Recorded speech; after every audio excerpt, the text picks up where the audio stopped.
Então, pessoal, a gente estava no último encontro que a gente teve, né, na aula 8, nós trabalhamos, vimos, né, a origem na teoria daquilo que seria o âmbito cabível, né? Agora, você tinha uns 3 pontos para levantar depois. Deixa eu terminar isso aqui e a gente aí levanta para as 3 questões que você colocou.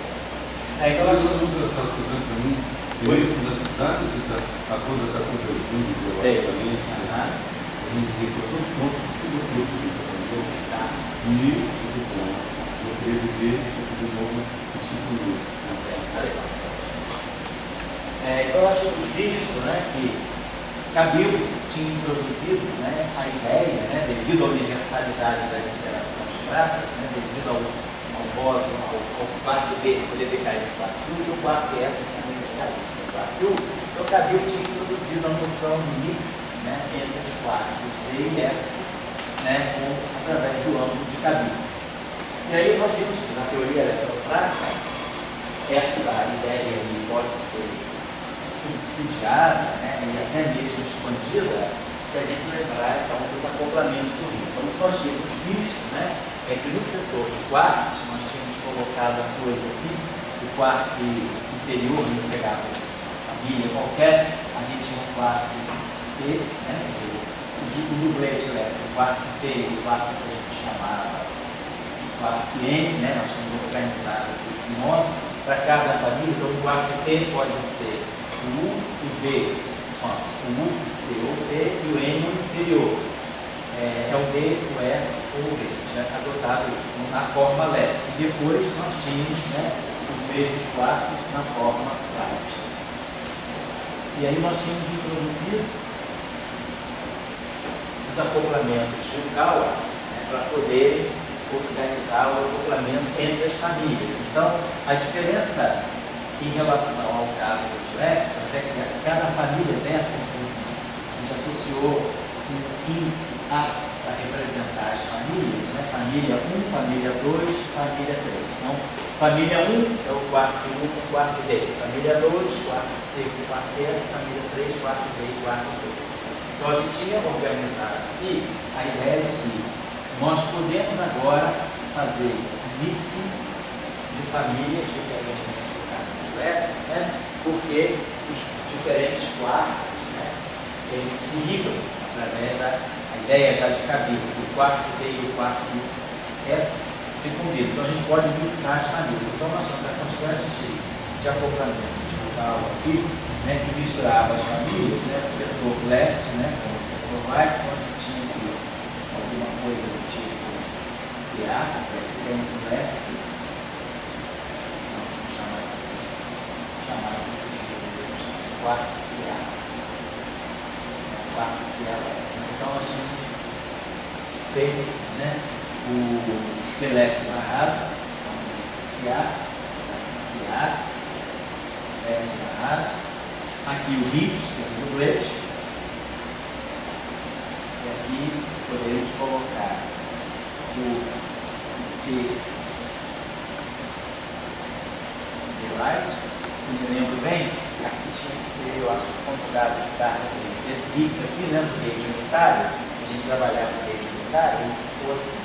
Vou botar aqui o quarto T, aqui seria o quarto N barrado. Né? O Higgs do rede unitário, ele é 0V. E aqui, se eu colocar o T light. Então, esse acoplamento aqui, ele estaria dando massa só para esse setor aqui. Estaria misturando o setor inferior, né, com o P. Então, ele estaria dando massa, não estaria dando massa para o quarto P. O quarto P, né? Se colocasse esse acoplamento aqui, então esse acoplamento aqui,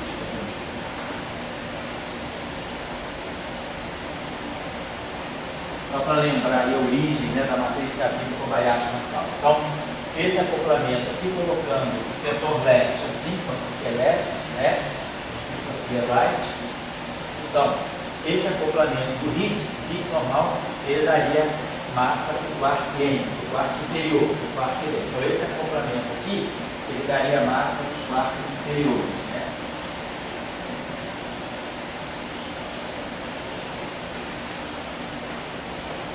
Os quartos DSB. Agora, se nós colocássemos, né, o Higgs conjugado de carga, que era esse cara aqui, que é a relação da matriz 0, 1 menos 1, 0, atuando no Higgs, né? Então esse cara que traz o Higgs para cima. Então se a gente colocar esse acoplamento aqui, então se a gente colocar aqui o Higgs conjugado de carga, a gente aqui pode dar a massa do quarto superior. Então a ideia era essa, nós tínhamos esse acoplamento de Ucal aqui, né? E tínhamos esse acoplamento de Ucal que dava massa do quarto inferior. Então se a gente acoplasse agora com botasse aqui um Y aqui, né? E aí a gente ia criar parado, e C, e aqui o D. Então isso aqui é o daria massa para o setor superior, né?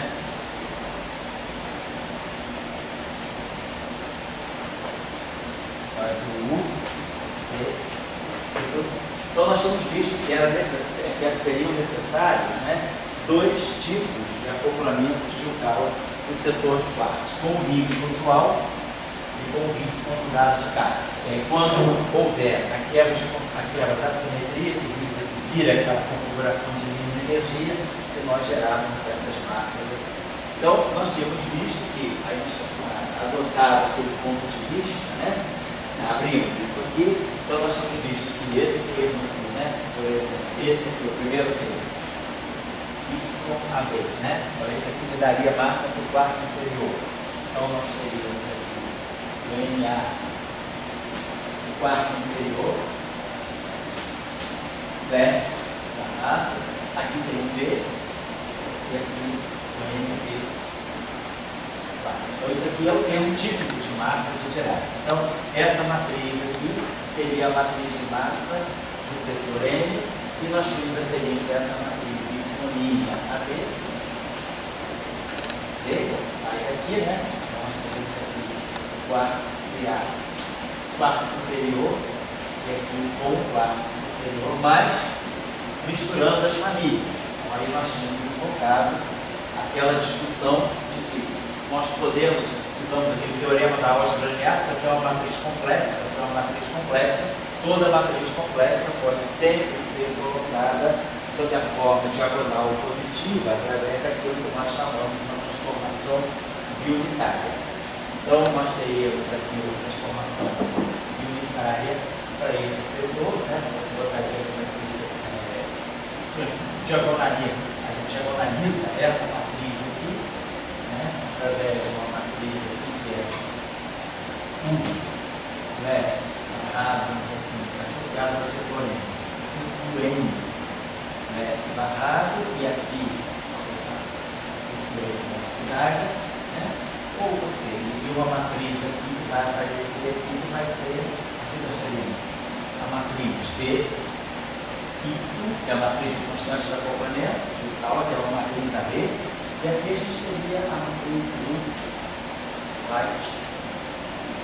Então nós tínhamos uma transformação biunitária que transformava essa matriz aqui em uma matriz diagonal, né, dando as matrizes N, selecionando essas matrizes. E aqui a mesma coisa, só que no setor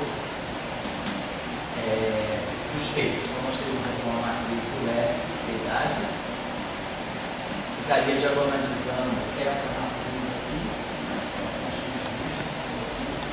a matriz do right. Então a gente conseguiu com isso achar as transformações unitárias que geravam, né, as massas aqui diagonais. Então, nós tínhamos as massas, né, diagonalizadas essas matrizes aqui, mas o problema veio para nós. Depois, quando nós íamos olhar, desse ponto de vista, nós conseguiríamos diagonalizar essas matrizes e dar as massas dos quartos. Mas a consequência maior estava no setor da interação de gauge. Quando a gente tem a interação de gauge, né, a interação de gauge ela não mistura, né, o setor left com o setor right. Então, no nosso setor de correntes carregadas, né, o que nós tínhamos era o quarto aqui, left, vou colocar no nosso quarto aqui, left, aqui é a left, a transformação é diagonal, né? A interação de gauge é diagonal, ela não mistura A com B, então nós tínhamos aqui as matrizes que é gama mi, né? Aqui a left, e aqui a gente tinha, quando colocávamos, deixa eu colocar aqui para poder explicitar as correntes aqui, né? Quando nós tínhamos as interações de gauge, nós tínhamos ficado com as correntes assim. O quarto, vou botar assim, PA. PA. Gama mi. E aqui o N, A. Interação de gauge, então, ela não mistura as tiralidades. A tiralidade é a mesma aqui. Essa carga aqui é menos 2 terços, menos 1 terço, então aqui apareceria para nós a interação com o nosso bóson, tá? Né? Então essa aqui era a interação, era uma corrente carregada. Claro que depois tem a corrente carregada menos, que é só colocar isso aqui. Então, nas interações de gauge, né, e o setor right, ele não tem, o setor right não tem as interações com W mais e W menos. Era só o setor reto que é dublete. O setor right é singlete, então o setor right não tinha esse tipo de interação. Então, o que nós vimos, a nossa questão era que nós trazíamos essa matriz que aparecia aqui, a matriz U, P, e aqui aparecia a matriz U em left, e nós vimos que então, essa matriz total aqui é a matriz que vai redefinir os quartos. Então é daqui que a gente tira os ângulos de cabelo. Então nós temos visto que essa matriz aqui, U, P, W, U, N, é a matriz que vai atuar aqui nesse setor de quartos aqui, a gente chama de família NF, né? Eu estou omitindo os índices matriciais aqui, certo? Aqui, deixa eu apagar isso, posso apagar esses índices aqui, né? Porque eu estou só colocando a estrutura de quiralidade, nós sabemos que esse aqui tem um índice A que se mistura com essa matriz, então nós estamos colocando só, estou apagando os índices A, B de família, estou deixando só os índices dela. Então, isso aqui é que definia para nós, né, os quartos que a gente chamava. Esses quartos aqui são os quartos que são os autoestados de massa, né? Nós jogávamos isso aqui para cá, né? Então nós sabíamos que na hora de expressar esse acoplamento de gauge, que está expresso em termos dos quartos, que a gente chama de autoestados, né, de gauge, nós temos que reexpressar esses objetos aqui em termos dessas matrizes aqui. Então, nós vimos que no setor de interação das correntes carregadas, essas matrizes se juntam, né, para formar então aquilo que são colocados, chamados quartos físicos, né? Vamos colocar aqui.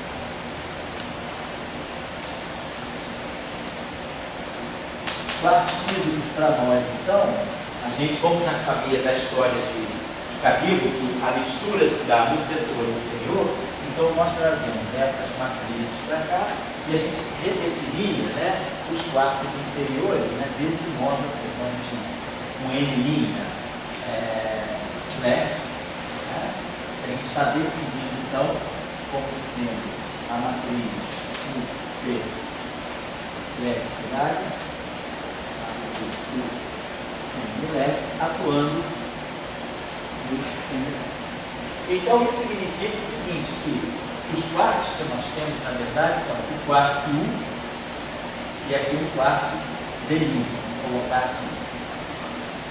O quarto C, um quarto S', vamos colocar assim, quando a gente acerta. E um quarto T e um D. Então, nós pensamos nisso, nós começávamos assim. Então esses aqui são, vamos chamar assim, os campos autoestados, né, de gauge. Quando a gente começa a atribuir os números quânticos da simetria S e 2, a gente atribui para essas famílias de quartos. Tudo claro, os dubletes leve. Colocando aqui os dubletes leve. Agora, com a quebra espontânea da simetria, a quebra espontânea da simetria e as matrizes de acoplamentos, né? De Cauchy, o que nós fizemos foi o que a gente fez assim, a gente foi obrigado a redefinir para poder saber quem são os campos autoestados de massa. A gente foi obrigado a redefinir então as três famílias de quark desse modo: U, P', C, S' e P'. Então esses aqui são os campos, né, com massas bem definidas.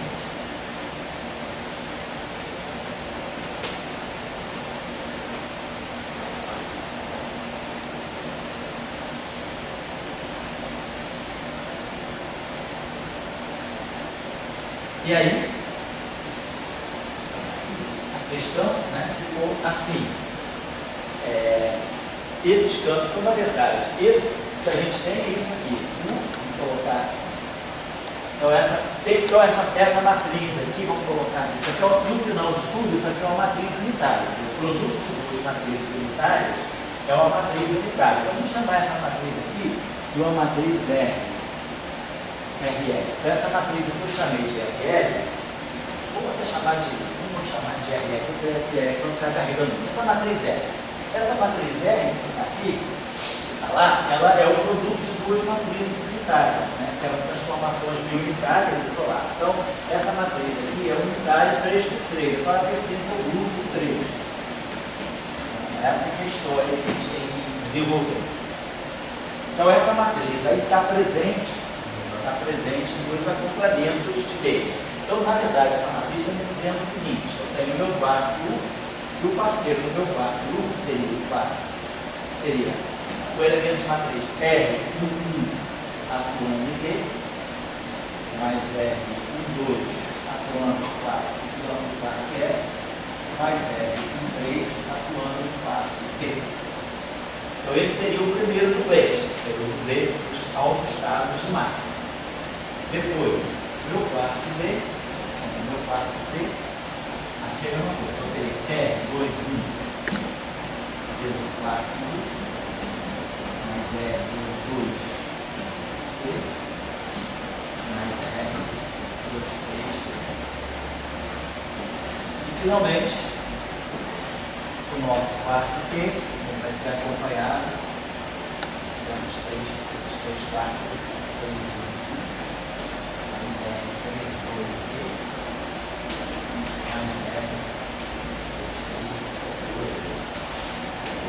Então, esses são os quartos autoestados de massa. Então, é isso, né?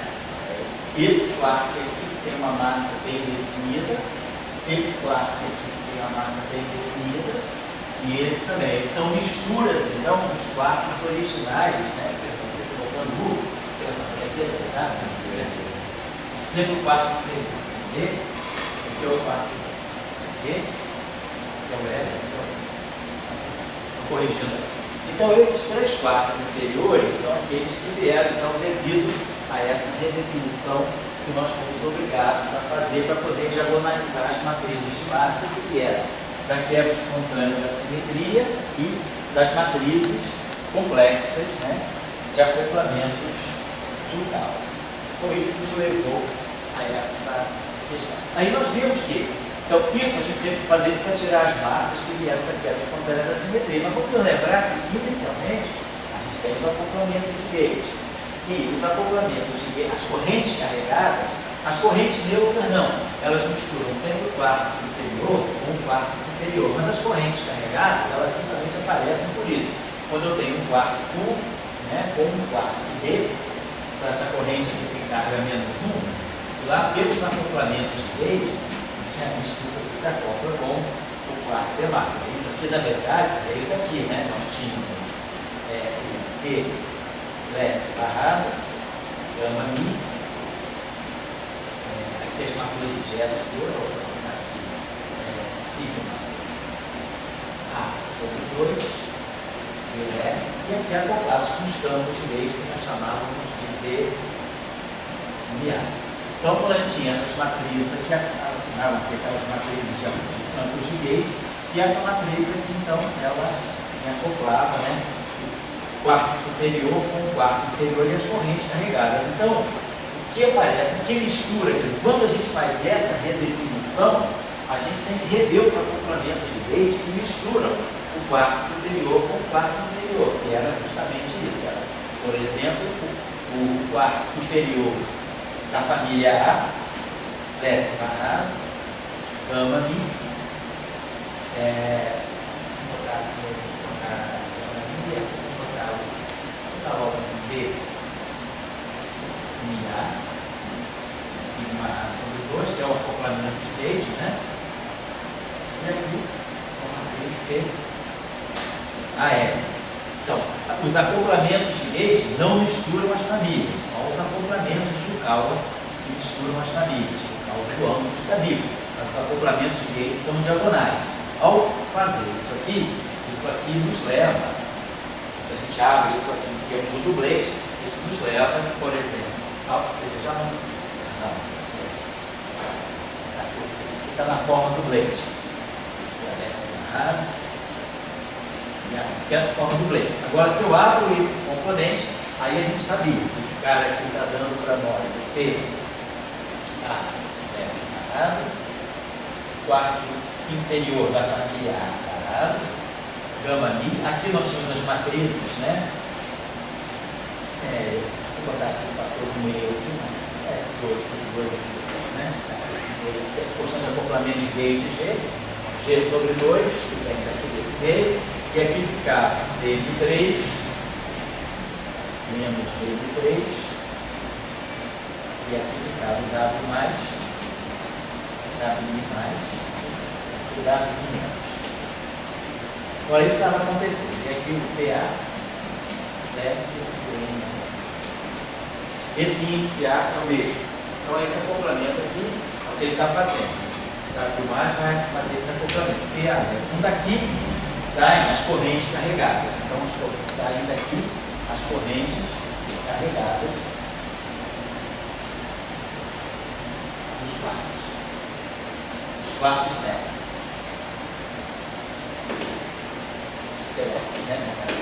Então a gente teria aqui T, A, elétrica, gama Mi, N, A,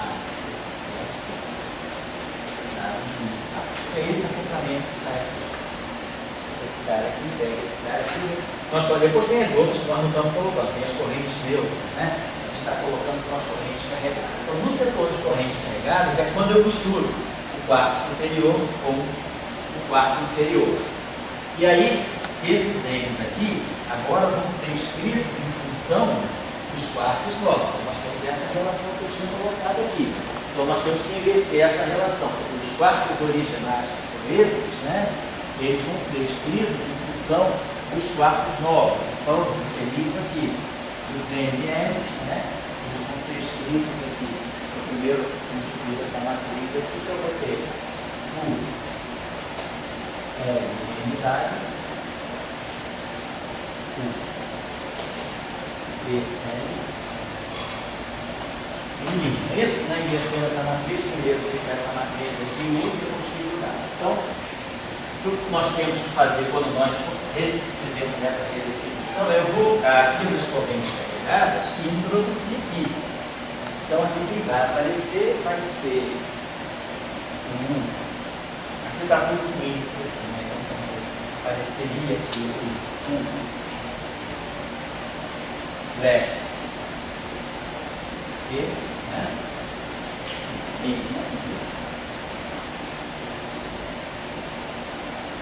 Unidade, então aqui tem iniciar. Isso aqui, essa matriz aqui vai ser A, C. Estou abrindo a forma matricial. E aqui vem, isso aqui estou escrevendo, ó, NA, vai ser a linha, o elemento A. Então vai ser o LNA AC, aí aqui U, B, L, C, D, C aparecer, beleza? E aqui vai aparecer o N, linha, beleza? Então está aparecendo aqui. Então essa matriz aqui agora está fazendo essa conexão. Então, daquela forma que eu falei, eu posso omitir o índice matricial e tirar esses índices aqui, mas aparece essa matriz dos acoplamentos. Então, os acoplamentos de Leite, devido a quebra espontânea da simetria e tudo que nós fizemos, quebra espontânea da simetria, diagonalização das matrizes de massa, as constantes de acoplamento de Leite, que antes eram linhas aqui, elas vão ser, na verdade, o que vai aparecer no acoplamento quando eu substituir, então, vou botar para ficar mais explícito, deixa eu apagar.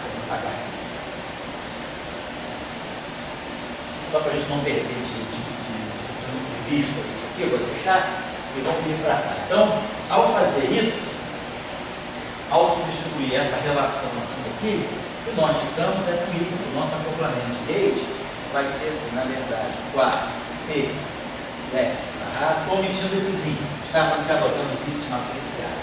P leve, barrado, gama, mi, aí aqui, aquela constante de acoplamento G vai se juntar com essa matriz aqui, que é essa aqui. Na verdade, é o inverso dessa matriz, né? A matriz R, que era isso aqui, essa matriz que está aqui, é a inversa dessa, portanto, é R menos 1. Mas como R é unitário, então R menos 1 é igual a R dado. Então, aqui aparece a minha matriz R dada, aqui aparece os meus quartos N, quartos inferiores, com carga menos 1/3, e aqui aparece a minha matriz, meu bóson de Gauge dado.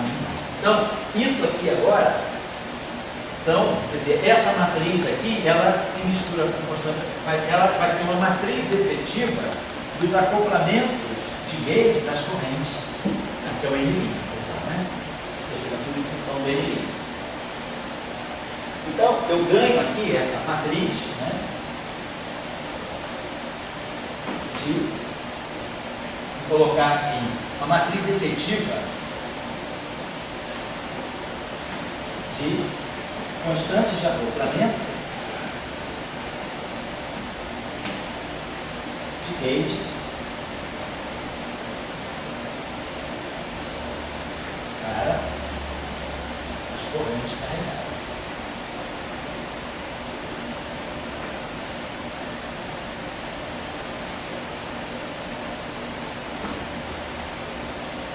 Então, aqui essa matriz sendo unitária, 3×3, ela tem parâmetros complexos que vão mexer nessas constantes de acoplamento. Então, é aí que tem a questão da matriz. Isso aí é a matriz de Kabir que o Kobayashi nos fala, né? Essa matriz R, mas é aí que tem agora a questão de extrair dessa matriz os parâmetros que vão ser fisicamente importantes e os parâmetros que podem simplesmente desaparecer por redefinição de. Então, essa discussão é um pouquinho mais. Tem que ter um pouquinho mais de cuidado. Então vamos pensar. Nós temos aqui, então, constantes de acoplamento. Quando eu abrir isso tudo aqui, em termos de elementos de matriz, como eu estou colocando aqui, isso aqui é um número complexo. É o elemento de uma matriz 3×3. Essa matriz unitária é R1. Então, R1 é um número complexo com uma faixa. Eu posso escrever o módulo de R1 vezes uma faixa. Módulo de R2 vezes uma faixa. Então, essa matriz aqui é uma matriz 3×3. Unitária. Quer dizer, a matriz R, né, ela pertence ao 3. Então, sendo uma matriz unitária 3×3, ela tem 9 elementos reais. Claro que ela tem 18 elementos complexos, né? Então, uma matriz unitária, N por N, né? Quer dizer, ela pode ser escrita em termos de uma matrizes hermitianas. Toda matriz unitária pode ser escrita em termos de uma matriz hermitiana. Uma matriz hermitiana 3×3, ela tem diagonal real. E aí aqui, esse parâmetro que está aqui é igual ao daqui, esse que está aqui é igual ao daqui, e esse que está aqui é igual ao daqui. Então, na verdade, tem 1, 2, 3 parâmetros reais, mais 6 parâmetros dentro. Então, aqui são os meus, parte real e parte imaginária aqui iguais, parte real e parte imaginária. Então, ela tem toda a matriz unitária 3×3, tem 9 parâmetros reais. Ela tem 18, tem 9 elementos, né, complexos, então teria 18 parâmetros reais. Mas aí a condição de unitariedade diz que ela é, na verdade, gerada por uma matriz hermitiana exponencial, reduz 18 para 9. Então nós temos 9 parâmetros reais dentro de uma matriz unitária 3x3. Como o grupo unitário 3x3 ele contém como subgrupo o grupo SO3, SO3. O grupo SO3 ele é um subgrupo do grupo 3. Mas o grupo SO3 tem 3 ângulos.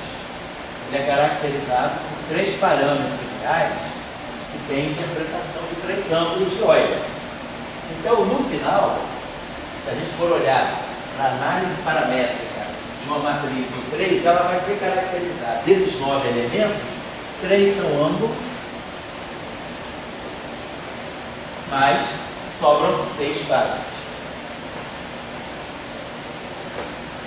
Toda matriz, né? Isso é característica geral. Se eu pegar uma matriz UN qualquer, né? Uma matriz UN qualquer, ela tem N2 elementos reais.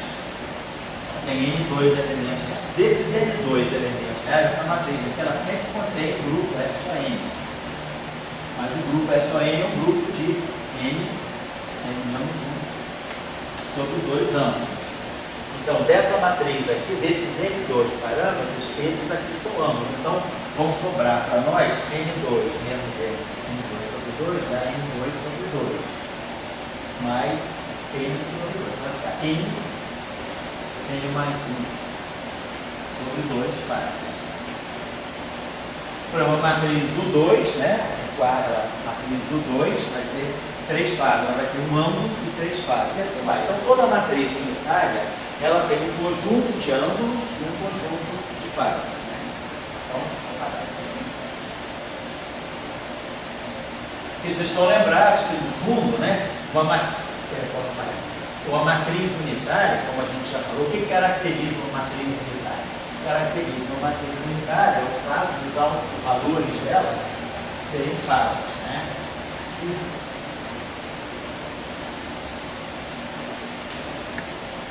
Se a gente pegar uma matriz unitária, qualquer, né? É uma matriz R, se ela tem um alvo vetor, esse alvo vetor tem alvo valor V. Se nós pegarmos essa relação aqui, P d'H, R d'H é igual a lambda estar P d'H. Então, se eu multiplico essa relação por essa, isso aqui fica P d'H, R d'H, RV. Estou multiplicando, estou colocando isso aqui à direita e isso aqui à direita. Então, isso aqui vai ficar módulo de lambda ao quadrado, módulo de V ao quadrado. Mas se essa matriz é unitária, isso aqui é identidade. Então, do lado esquerdo eu também tenho o módulo de V ao quadrado. Então, isso aqui cancela, então isso aqui dá módulo de lambda é igual a 1. Então, se uma matriz unitária, quer dizer, os autovalores de uma matriz unitária vão ser sempre números complexos com módulo 1, portanto, fases.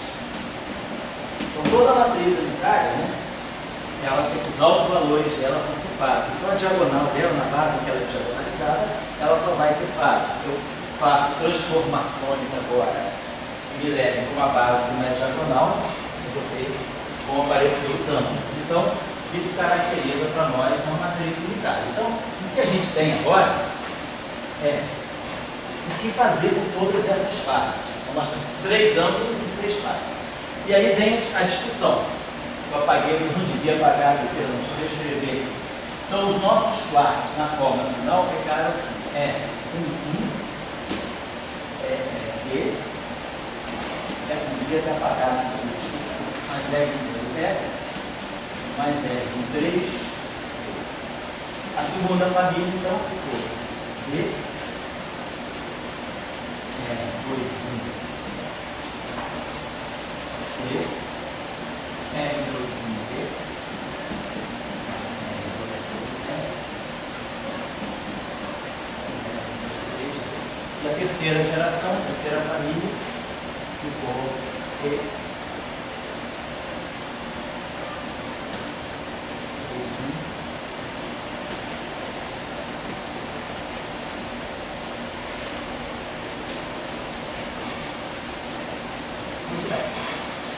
O aluno pode pensar o seguinte: no setor de gauge, os termos cinéticos são todos diagonais. Então a ideia que a gente tem é que essa matriz aqui, essa são números complexos. O que eu posso fazer? Eu posso pegar esse R1 aqui e vou escrever ele assim. R1 é módulo de R11 vezes uma fase. Eu vou chamar de E elevado a I delta. I delta 1, por exemplo. E aí eu posso escrever esse número desse modo. E aí eu posso colocar esse I delta 1 em evidência. Posso fatorar esse I delta 1 aqui na frente de todo o doblete e deixar aqui esse módulo. Mas é claro, se eu fizer isso aqui, eu tenho que botar aqui um E elevado a menos I delta 1. E a mesma coisa, eu trago esse E elevado a menos I delta 1 para aqui e esse E elevado a menos I delta 1 para aqui. O que eu fiz com isso? Com isso, eu estou dizendo que eu posso pegar esse doblete aqui e redefinir esse doblete, redefinir o quarto U. Estou redefinindo esses quartos a menos dessa fase aqui. Essa fase aqui vai ser inconsequente porque tudo é diagonal. Quando eu fizer o barrado disso com isso, eu vou estar sempre cancelando essa fase. Então eu posso, a primeira coisa que acontece é eu pegar a fase de R1, pego a fase de S1, a fase de R1 é absorvida na redefinição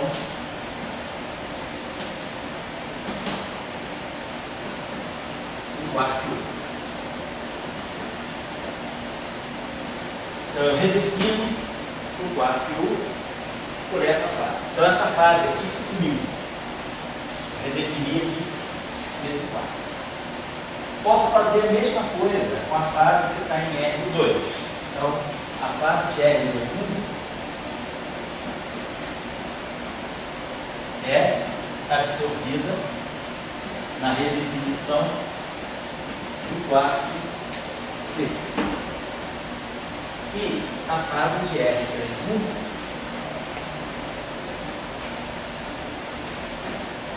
é absorvida na redefinição do quarto C.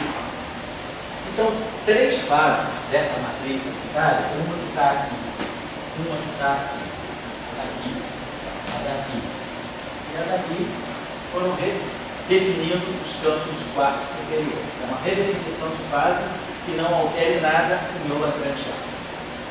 Muito bem. Feito isso, já perdi três fases. Vou apagar aqui. Agora, esses quartos aqui ficaram, agora esse quarto B, SB e SB que são os mesmos. Então eu posso fazer o seguinte, eu posso pegar essa fase daqui, a fase de S e a fase de B. Por exemplo, posso pegar a fase que está aqui, que já incorporou aquela outra fase, mas tem uma fase efetiva aqui, uma fase efetiva aqui, e de novo, redefinir esses quartos. Eu posso pegar a fase de S e a fase de B e redefinir com isso, né? Redefinir os quartos S e D através, né, incorporando-se essas fases.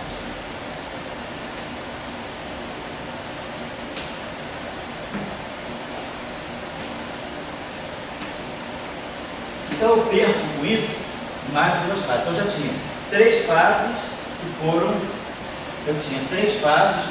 perdidas e mais duas fases agora que eu posso perder. Claro que eu não posso fazer a mesma coisa aqui, porque do momento que eu mexi no S e no B aqui, eles estão fixos aqui. Eu já não posso mexer nessa matriz aqui, nesses elementos de matriz e nesses elementos de matriz. Então, das 6 fases, né, eu posso perder 5 fases. Então, o que nós queremos colocar, então, só se a gente quiser generalizar para o caso do bem, se eu tiver N famílias, quartos, né, eu posso pegar sempre os quartos superiores, né, absorver N fases dos quartos superiores. E depois pegar os que estão aqui embaixo, né, vão me sobrar. Sempre, da mesma maneira que eu reabsorvi isso, eu tenho, na verdade, aqui N famílias. Tem dois N, tem N quartos, N famílias, perdão. Então eu tenho dois N quartos. Então eu tenho esses N aqui, tenho mais esses N aqui.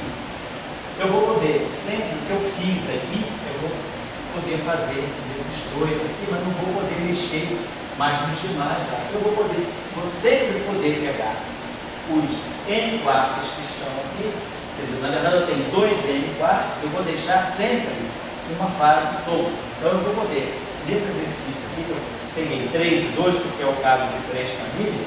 Se eu tiver N famílias, vai ser a mesma coisa. Eu vou poder pegar as duas N lá em cima, pego essas duas N, as N lá em cima, mas essas N aqui embaixo, por aí vai sobrar sempre uma, porque eu não vou poder absorver todos aqui. Eu vou pegar mais N menos 1, que estão aqui embaixo. Então eu vou pegar sempre N mais N menos 1, que dá 2N menos 1. Então sempre eu vou ter 2N menos uma fase que eu posso absorver em cima desses N mais 1 sobre 2. Então, só para depois eu generalizo. Vamos fazer o caso do S3, do 3. No caso, então, de 3 famílias, sobra uma fase. Nós temos 3 ângulos na matriz, né? Na matriz de acoplamento, né? Vão aparecer 3 ângulos, 6 fases, mas eu vou poder retirar 5 fases por redefinição de campo. Essas 5 fases, elas são retiradas mediante redefinições, né, dos campos dos pares. Tá? Então, das 6 eu tiro 5, sobra uma fase. Então, o resultado final para nós é que nessa interação de leite, quando nós fizemos a reestruturação da corrente carregada que interage com o W+, né, ficou isso aqui, ficou então o P amarrado, I, aqui ficou essa matriz G, R, e aqui ficou a matriz N elétrica, ficou W+, né. Daqui, dessa matriz, eu tenho uma fase. Aqui eu tinha 3 ângulos e 6 fases. Ficaram os 3 ângulos e uma fase. Então, aqui eu tenho, além do G, eu tenho os 3 ângulos de Euler e uma fase. Então, sobra uma fase. Se sobra uma fase, significa o seguinte: se eu fizer uma transformação, nós já sabemos fazer transformação de paridade no espaço dos espirões, a transformação de paridade é feita pela matriz gama zero. Então o gama zero que está aqui, né, passa, fica o gama zero barrado, que é gama zero.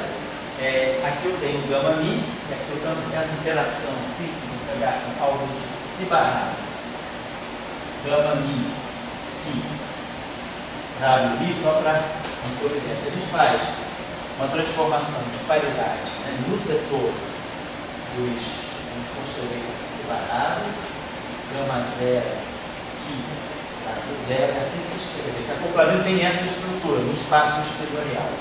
Mais psi barrado, gama I, e tá do zero. Estou pegando algo desse tipo, aquela estrutura, um espinor barrado, um outro espinor acoplado num campo direito.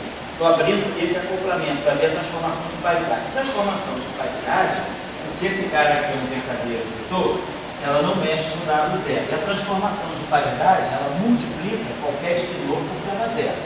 É isso aqui que é o transformado de paridade do espinor. Pega o espinor psi, o transformado de paridade dele, psi, é gama zero psi. Então aqui vai entrar um gama zero barrado, que é gama zero. E aqui vai aparecer um gama zero. Gama zero, gama zero, gama zero, dá gama zero. Então esse acoplamento aqui é invariante de paridade. W zero é um vetor verdadeiro, então W zero é invariante de paridade. Então esse pedaço aqui preserva a paridade. Se eu agora fizer a transformação de paridade aqui, então aqui vai aparecer um gama zero, devido a essa transformação. Aqui se mantém o gama I, e aqui aparece o gama zero. Gama zero, gama I é menos gama I, gama zero. Gama zero ao quadrado é identidade. Então esse termo aqui pega sinal menos na transformação de paridade. Mas o W é um vetor, então ele também pega um sinal menos. Então, esse acoplamento aqui, essa estrutura de acoplamento no espaço espinorial, um espinor barrado, gama mi, um outro espinor e um vetor, não um pseudo-vetor, mas um vetor, esse acoplamento aqui é invariante de paridade. Agora, se eu faço uma transformação de conjugação de carga, nós já tínhamos aprendido a pegar uma transformação de conjugação de carga nessa corrente aqui, esse barrado, gama mi, aqui, dado mi. Quando a gente faz uma transformação de conjugação de carga, nós sabemos que ela muda, né, essa ordem aqui.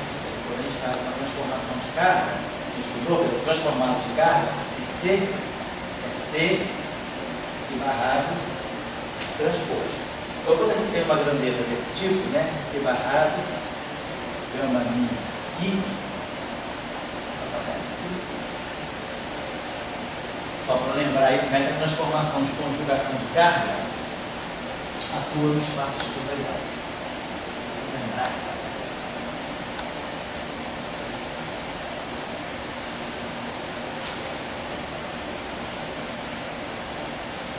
Então, quando nós fazemos uma transformação de conjugação de carga, essa grandeza aqui, né?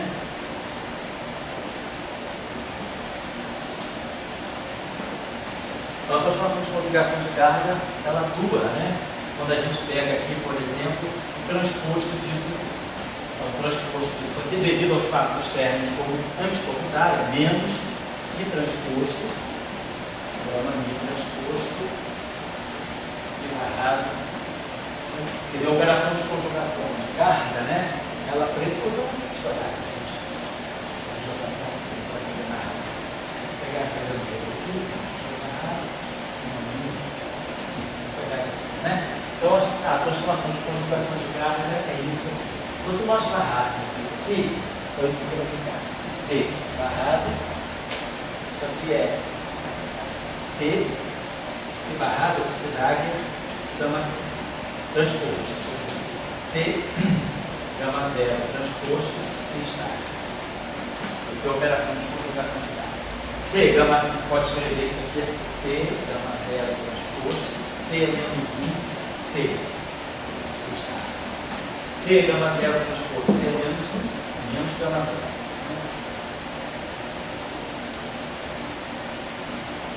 Vamos que a transformação de conjugação de carga é C gama mi transposto, C menos 1, igual a menos gama mi. Isso define a matriz de conjugação de carga.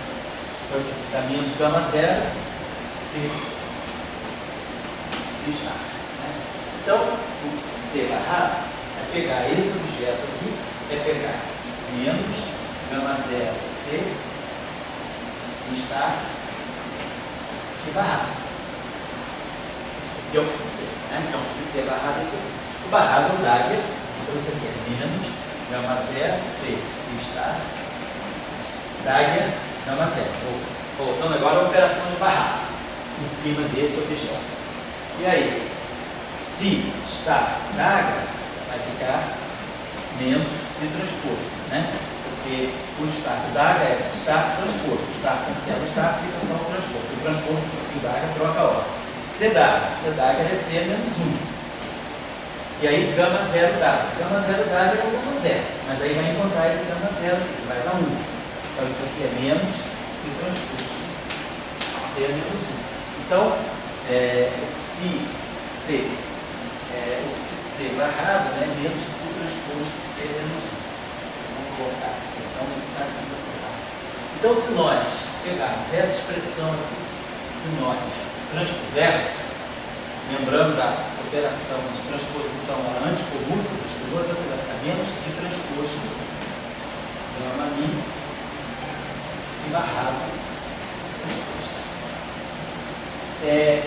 Então, agora pode chegar aqui e botar esses menos que transposto. Aí eu posso botar C menos 1C.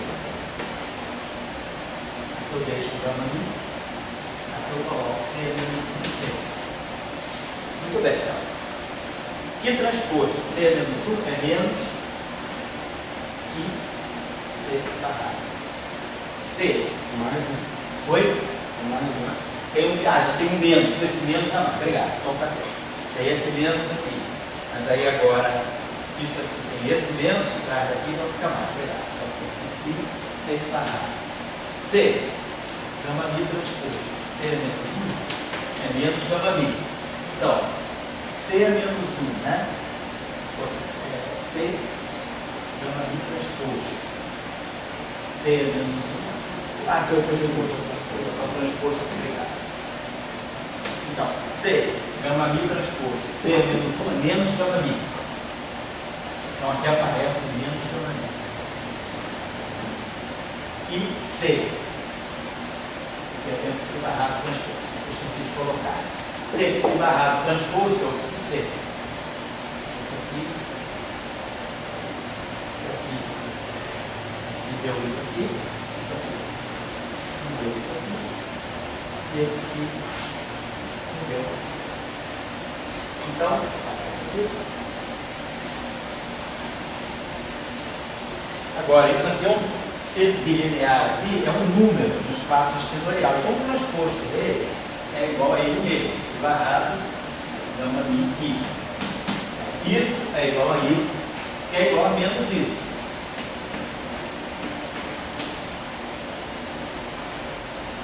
Então, o conjugado de carga, se eu pegar psi barrado gama mi aqui, é o conjugado de carga dele, justamente menos C barrado gama mi psi C. Então a conjugação de carga, ela conjuga os extensores trocando a ordem, trocando o sinal. Então aqui eu vou ter isso aqui para nós é menos psi barrado gama mi psi C. Mas o conjugado de carga do W é menos, pelas operações de conjugação de carga, isso aqui é menos W estático. Agora, lembre-se que se eu tiver uma constante de acoplamento aqui que é complexa, a operação de conjugação de carga é uma operação antilinear. Você leu na equação do dia. Quando a gente faz a conjugação de carga, né? A conjugação de carga, ela pressupõe isso, ó, C, psi barrado, transposto. A conjugação de carga, ela faz o complexo conjugado. Então, pela conjugação de carga, esses dois sinais não se cancelam, mas pela conjugação de carga, essa constante de acoplamento está nessa. Então, o G star tem uma fase. Então, o G star é diferente do G. Então, pela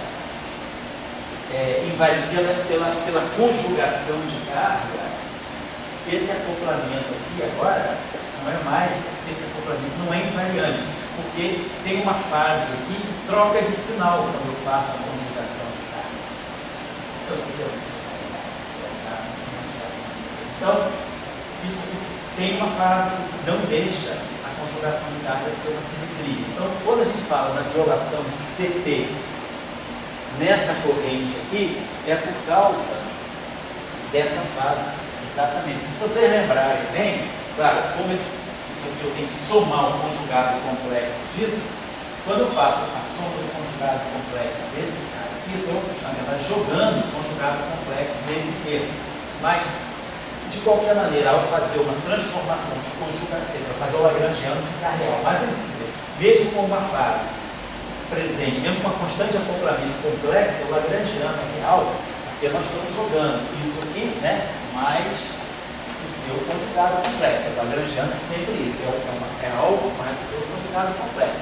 Mas quando eu faço uma transformação de conjugação de carga, esse termo, a fase que era aérea, se isso aqui era um G, módulo de G é aí é, com a conjugação de carga, isso aqui fica módulo de G é menos zero.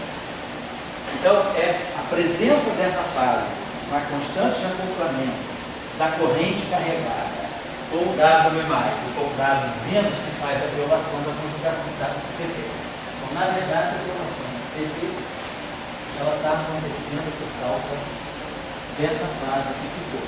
E essa foi a conclusão que ele veio, que eu falei com vocês, de Kabila e Kobayashi Maskawa. Porque do Kobayashi Maskawa, na verdade, quando eles observaram isso, eles observaram, se eu tenho só duas famílias, a situação é diferente. Com duas famílias, eu tenho uma matriz 2, que era o caso a situação das interações fracas até quando eles examinaram a situação, em 72. Havia ainda, né, a ideia de duas famílias. Havia, na verdade, o quarto U, o quarto D e o quarto S. Havia a ideia, né, devido lá ao Glacho, Heliópolis e Mariani, o próprio Camilo, de que houvesse um quarto, que formaria uma segunda família. Então, quando o Kobayashi e Mascaro pegaram a situação para estudar a violação do CP nas interações fracas, eles pegaram para estudar a violação do CP com duas famílias. Então, com duas famílias, a nossa situação é basicamente o que nós estamos falando aqui, mas com contagem de parâmetros diferentes, porque a matriz 2, né, ela tem 4 parâmetros reais. Um ângulo, porque tem um SO2 aqui. Então, aqui eu tenho um ângulo e 3 fases.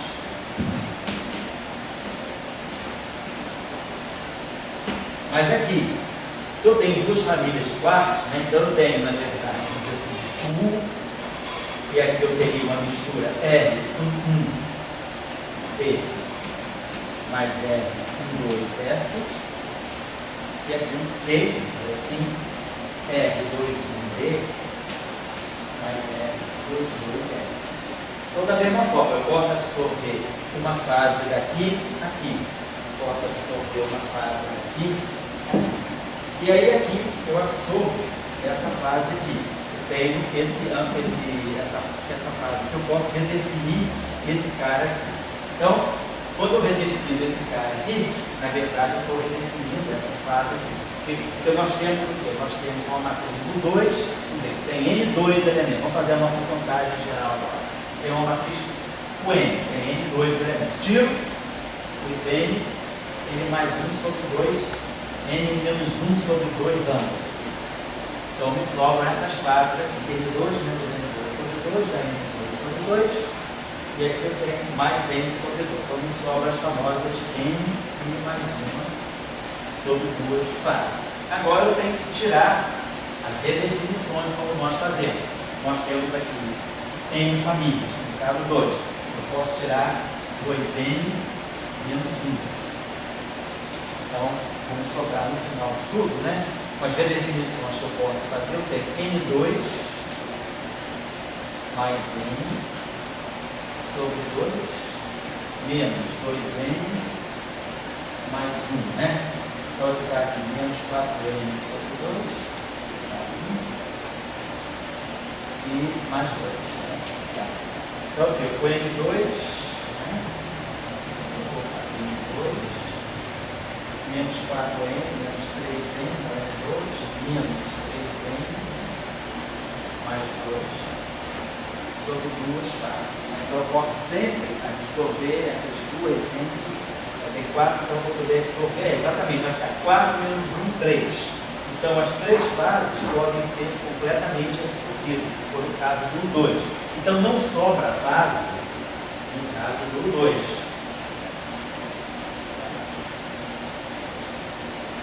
Então, se eu vou para o caso, então eu preciso, para ter violação de CP, o que o Kobayashi e Mascaro identificaram é que a violação de CP estaria aqui.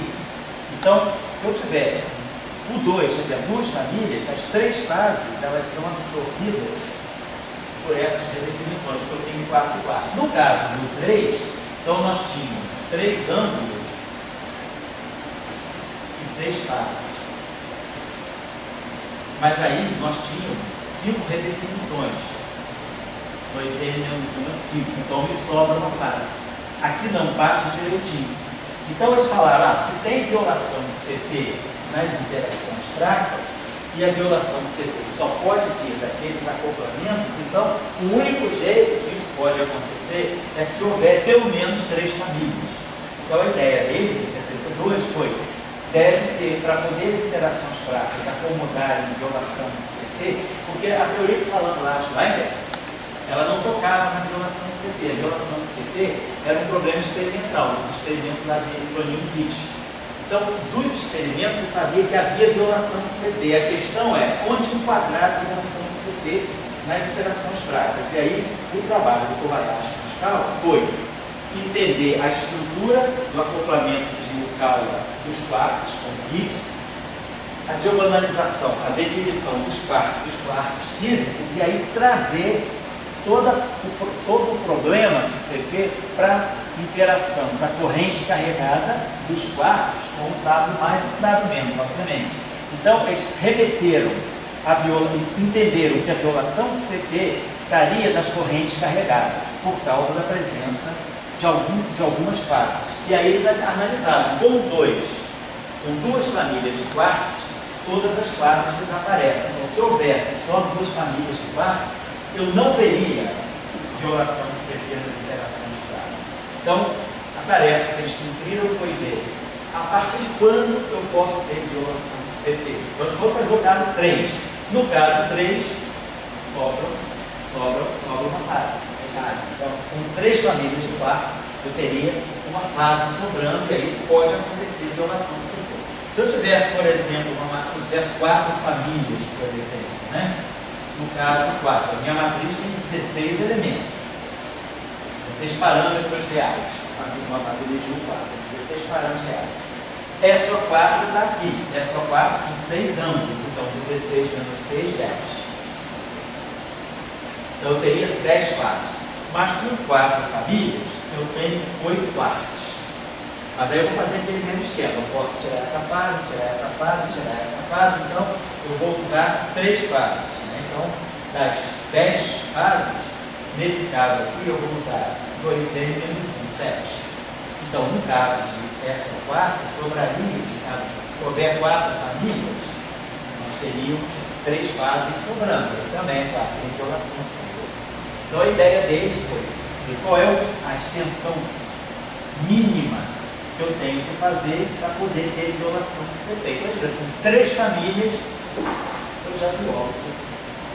Então, o trabalho deles basicamente findou aí, eles previram, né, uma terceira família, isso aqui, em 72, né? Aí em 74 apareceu o quarto C, foi descoberto em 74, completou a segunda família e depois, em 78, apareceu o quarto D e começou a formar a terceira família. Em 95 apareceu o quarto que fechou a terceira família. Então a gente tem realmente uma boa previsão. A ideia aí foi um jogo interessante de fenomenologia, né? Teoria, experimento e fenomenologia. O aspecto experimental está no experimento de Cronin e Fitch de 1964, que detecta a violação de CP, em 56, né, Li e Yang, 57, Ulisses Uru, eles comprovam a violação de paridade nas interações fracas. Em 64, no sistema K0 e K0 barra, Cronin e Fitch detectam a violação não só de P, mas de CP. Então, as interações fracas, elas violam a reversão temporal. Portanto, elas violam CP. CP é violado, T é violado. Esse foi o grande resultado experimental de 64. Teoria unificada, Salant-Large, Weinberg. Fenomenologia, o Kobayashi Mascala. Eles pegam a teoria, vão fazer o match, né, entre o casamento entre a teoria e o experimento. Então, vão fazendo uma fenomenologia. E aí, eles entendem, na teoria, aonde é que pode estar a violação de CP. Nas interações carregadas, nas correntes carregadas. E aí, é lá que está a violação de CP. E aí, com 2 famílias, isso não é possível. Com 3 famílias, isso é possível. Então, já que tem violação de CP, e nós acreditamos que a teoria de Salant-Large Weinberg é a maneira correta de descrever a unificação eletrofrágil, então nós prevemos a terceira família. E aí, eles previram a terceira família. Então, foi um casamento bem, finalizou aí, né, entre experimento, teoria e fenomenologia, com a previsão da terceira família. E aí a coisa se fechou, e aí a gente pode dizer que depois, claro, com os trabalhos de normalização e demonstração da unitariedade, a teoria eletrofrágil ficou completada. Então, ela ficou completada, né, a partir de 73, 74 já estava tudo mais ou menos em cima. Aí, em 73, foram descobertas as correntes neutras, que a teoria também previa, então 73 houve a descoberta de correntes neutras, e aí ficou faltando, né? O que se esperava que devesse medir, que era a terceira família e as massas dos bósons. Aí veio a terceira família, o quarto B apareceu em 78 e em 82, 81 apareceram, foram detectados o W mais e o W menos, em 83 o Z0. Então, em 83 a situação da teoria eletrofrágil estava praticamente clara, faltava só o quarto T. Aí apareceu o quarto T em 95 e o Higgs em 2012. E aí fechou o panorama das interações, né, do modelo padrão, ou mais ou menos fechado o modelo padrão. Então esse é o último passo interessante, né, para a gente completar o nosso estudo da teoria eletrofrágil, que é compreender a origem do ângulo de Cabilo. Então, quando Cabilo introduziu o mix entre o quarto D e o quarto S, né, por argumentos mais assim, filosóficos, né, de universalidade das interações práticas, então introduziu esse mix entre os dois quartos com base um pouco nessa ideia do decaimento, tanto D quanto S podem decair no U. Mas aí isso trouxe um problema, como nós vimos, que era a presença de correntes neutras com violação de sabor. Aí o mecanismo de Jim falou, não, então deve haver uma segunda família completa, que aí cancela essas correntes neutras com violação de sabor. E aí foi o primeiro passo. Mas aí qual é a origem do ângulo de Cabilo? Então a gente aí agora entende que a origem do ângulo de Cabilo está nos acoplamentos de Yukawa dos quartos com Higgs. Então é lá na matriz de Yukawa que eu vou buscar a origem do ângulo de Cabilo. E aí a gente vê que a origem do ângulo de Cabilo está a matriz de CKM, que é essa matriz R, hoje ela tem uma forma conhecida, né? A matriz de CKM, ela é expressa então em função de três ângulos, uma fase, e a forma explícita dela está dada no PDG. Se vocês pegarem lá o quarto D do grupo, né? PDG, lá atrás tem um review, no PDG tem um review da chamada, acho que é Electric Theory.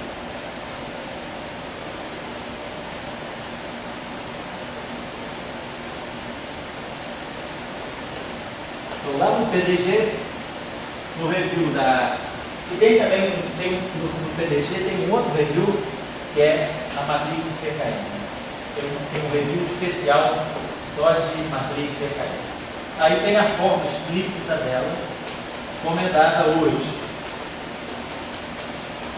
A matriz de CKM tinha uma forma, era parametrizada de um modo, mas aí, a partir do final da década de 70, encontrou-se uma maneira padrão de parametrizar a matriz de CKM. Então, se a gente precisar ver lá onde está, né, ela está nesse review.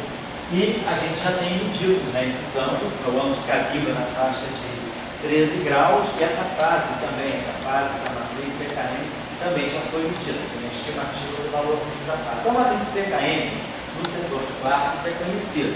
A discussão agora é buscar a matriz CKM no setor de neutrinos, já que os neutrinos agora têm massa. Então, a discussão agora vai para o lado dos neutrinos. Então, basicamente, queria chamar a atenção desses fatos. Eu vou falar uma coisa agora aqui, só para finalizar aqui, para ter uma ideia assim, mais global. É interessante a gente saber, dentro da teoria eletrofrágil, quem interage com quem, né? Que fica os acoplamentos do Higgs, como é que fica, para poder responder a tua questão, que é a interação Higgs-Forte, né? Então eu trouxe aqui, isso aqui vocês podem achar, está no apêndice do Shen Li.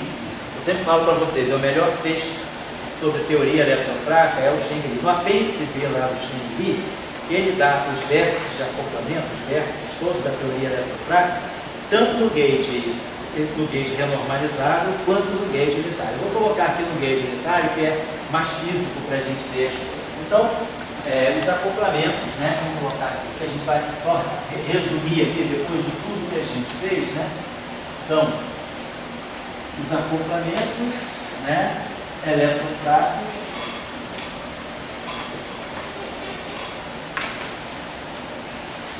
no gauge unitário.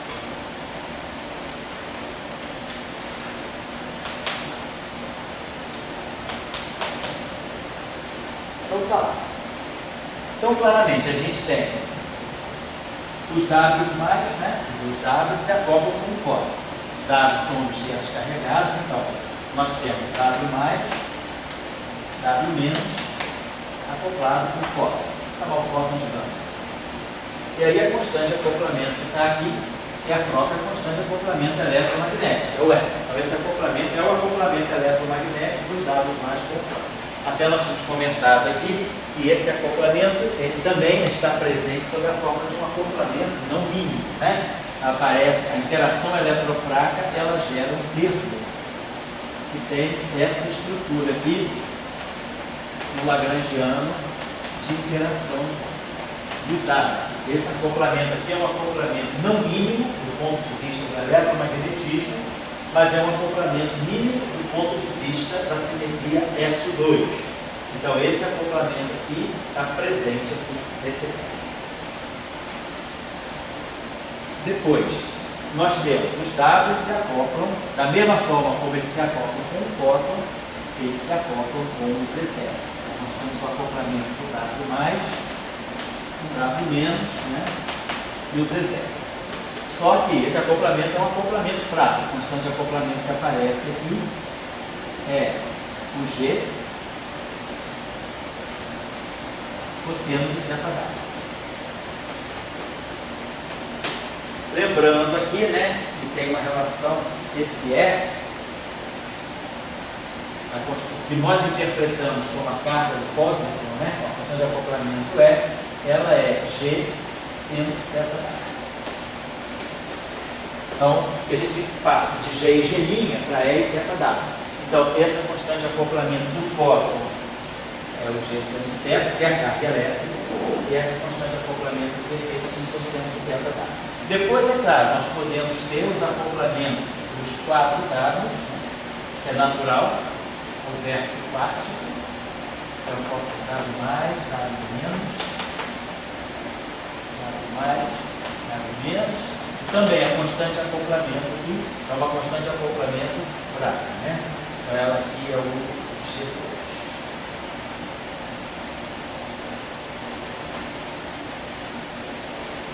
Podemos ter o acoplamento típico da interação eletromagnética também, que é o acoplamento de dois dados com dois fótons, né?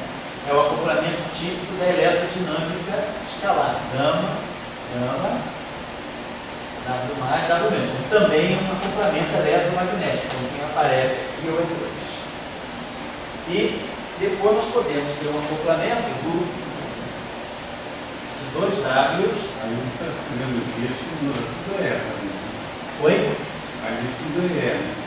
Aqui? É. Não, aqui é G2 mesmo. Esse acoplamento aqui não é eletromagnético, é um acoplamento fraco.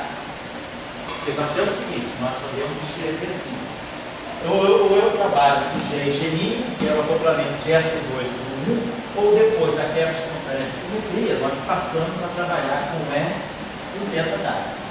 Onde? A gente lembra que o E é G seno de θ. Então a gente pode trabalhar com E e θ com G. O que a gente está fazendo aí, a gente está trabalhando com G e com θ. Só que onde aparece a combinação G seno de θ, eu sei que isso aqui é interpretado como carga elétrica. Então aqui o acoplamento é G seno de θ, aqui é G cosseno de θ, aqui é o G puro, o G2. Isso aí não tem o E. Não, não tem o E de jeito nenhum, só W. Esse aqui tem.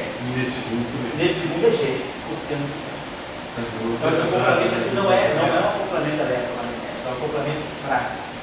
Aqui também, ó, esse aqui é eletromagnético. Ó. Onde tem fóton, automaticamente aparece o E. Aqui é o acoplamento que já tem na eletrodinâmica. Oi? Você pode ter carga elétrica e não ter constante de acoplamento eletromagnético. Isso, exatamente. Aqui você tem carga elétrica, tudo isso aqui é carregado, mas a constante de acoplamento aqui não é o E. Eu estou colocando para ficar claro essas coisas para vocês. Isso é muito importante. Isso. Você pode ter carga elétrica e não deu E. E não deu E. Por exemplo, esse acoplamento aqui. Fala aí. O eletromagnetismo, já passou da 10 horas, as precisões eletromagnéticas. Então, vai tudo com E. Se você começa a ter agora um outro eletromagnetismo, né? O que é? Carga elétrica. Então você pode ter outro eletromagnetismo que não está com o S. Você está com outra pessoa de complemento. Porque se você olhar para esse vértice aqui, você poderia pensar, será que esse vértice aqui é eletromagnético? Eu acho que o melhor critério é o seguinte: o E só vai aparecer onde tem o fóton. Aonde tem o fóton, o fóton ele se acopla com essa constante de acoplamento E. Os demais acoplamentos que têm carga elétrica, mas que não tem fóton, então não pode ter. Então aqui tem fóton. Aqui é com Z0, mas a interação aqui é fraca. Apesar de ter cargas elétricas interagindo, procurando Z0, esse acoplamento é fraco. Esse acoplamento também são 4 bósons vetoriais carregados auto-interagindo. O acoplamento é fraco, G2. Aqui tem fóton. Aqui é 2. E aqui não tem fóton, é Z0. Agora, o que é importante observar? Não tem nenhum acoplamento aí que misture o fóton com o Z0. Olhando aqui. Se tivesse um acoplamento do fóton, eu vou lembrar, por que não poderia ter algo desse tipo? Já que tem do S2, o alto acoplamento de Yang-Mills, por que o Yang-Mills não me dá, por exemplo, Z0, fóton, fóton? Por quê? O fóton se acopla com E. Então eu precisaria de um E2, a cada fóton tem um E. Mas aí o Z0 é neutro. Então não tem como o Z0 trazer essa constante de acoplamento.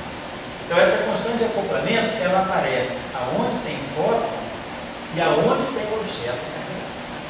Não basta ter objeto carregado. Se tiver objeto carregado, pode não ter o E. Mas se tiver objeto carregado e